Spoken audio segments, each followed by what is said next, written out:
Former SU and NFL quarterback Don McPherson now joins Gomez and Company thanks to Fellman Brothers Automotive on TK99 and TK105, the flagship station of Syracuse Orange football. Yes, indeed, live from the World Headquarters in Armory Square and live from the Loft. And also live on the, Don, you know, when you call, you are technically on the Celebrity Hotline.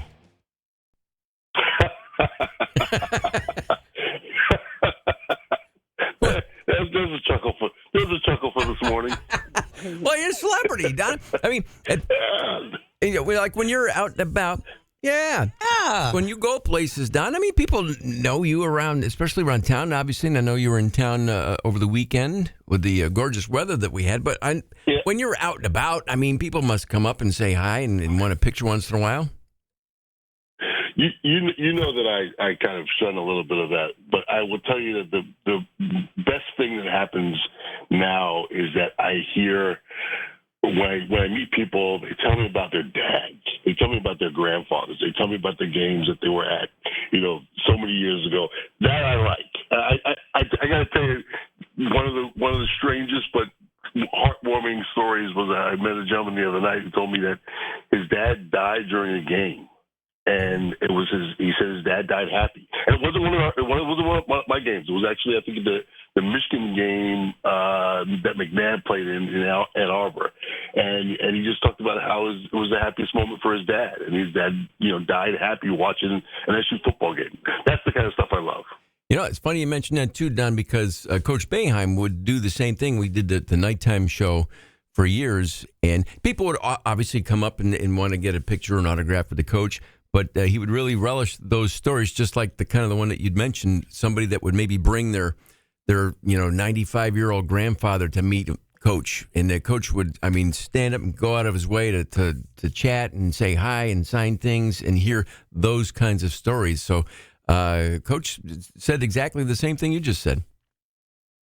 Yeah, I think that's the most gratifying piece of it is when you realize that you were part of someone's family and someone's parent or grandparent enjoying a piece of their life. I always ask young people about their dads because, you know, I do a lot of work on masculinity, and men don't always express joy.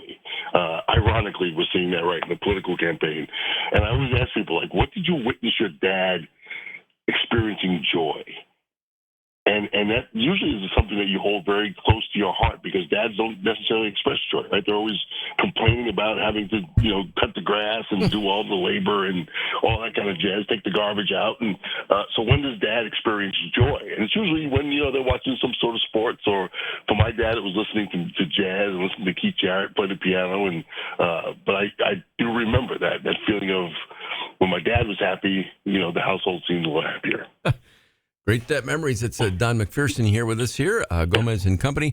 Before we talk SU football and the game coming up on Thursday, over the weekend in college basketball, Coach Bennett from Virginia suddenly announced his retirement. And, you know, the guy had won a national championship, great success with the University of Virginia.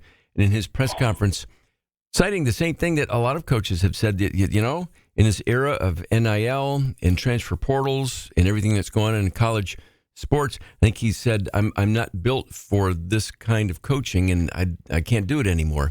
I think that's, to me, when I see that and hear those, Don, it's kind of sad because these are guys, and he's got, you know, he's only 55 years old, he's got some gas left in the tank, but just doesn't want to do it anymore. You know, you talk about Coach Boeheim and the nostalgia of it. There's something that we're losing in college athletics, and there's a lot of people like myself who've been watching this coming for a long time. And when I was actually just about to sit down with Brian Higgins on Thursday when they came over the wire that Tony Bennett was going to announce his retirement, and we were speculating: was it a health reason? Was it, you know, what was going on, and why was it so sudden? And I actually texted a friend of mine who works on that staff, and he's a relatively new guy, and said, and part of his job on that staff is to help with NIL, and they're dealing with a whole new team from last year. And he was just saying that he's got to do the same presentation to a whole new group of students.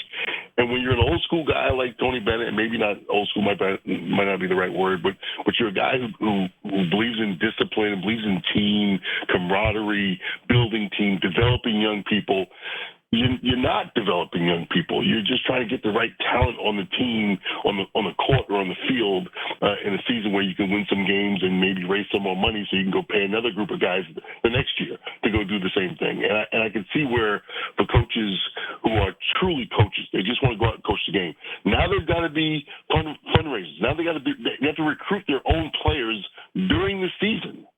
Because that player is receiving in college football already, and we're going to see a bunch more of it as we get to the midseason in college football, where you're going to see some teams that may be out of the hunt, and all of a sudden players start saying, well, I'm going to redshirt because I want to get out of here and go someplace else.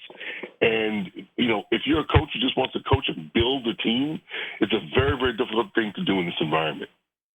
Well, on to the task at hand for Coach Fran Brown. Number 20, Pittsburgh, coming up on the Thursday night. Probably the biggest game of the season for the Orange this year against another ranked opponent on the road and an undefeated team, but a chance to make a statement for the team. Without question. And now we get to, as we were just saying, there's so many schools right now that have a chance at the playoff. Obviously, it's a 12-game playoff that expands it. But there's so many schools that have a chance. And who thought, when this game was scheduled on a Thursday night, that you would have a 6-0 Pitt and a 5-1 Syracuse playing on a Thursday night, that would be the case of two teams that Syracuse that has a chance to be ranked. A few more weeks of winning, and they'll get there. But a team like Pitt, that's number 19, playing decent football, although they squeaked out 1-2 weeks ago against Cal. We'll see where they are now. But very good Pitt football team. And what do you think Coach Fran and the team have to be wary of when they head down to Pittsburgh? I know they haven't won down there in a long, long time. Yeah, they haven't, and I think that they have to continue to expand on what they're doing offensively. I think obviously they don't want to get their run game going. Special teams, I think we talked about this, during the bye week. That had to be an emphasis for them to shore up their kicking game. Keeping in mind, Pitt did not score in the second half against Cal when they last played, and so they hung on to the game. These games are going to start getting tighter, more difficult, and special teams are going to become a key component. So they've got to shore up special teams going in the second half of the season. Don, thanks. Always great to chat, and stay well. Hope you have a chance to get outside and enjoy. It's going to be today like 75. Tomorrow it's going to be like 80 degrees here in town, so I don't know if you're traveling, but hopefully you can get out. As my friend Matty Palin would say, it's the Chamber of Commerce Day. Yes, it is. Hey, Donnie, thanks so much. We'll talk to you again next week. All right.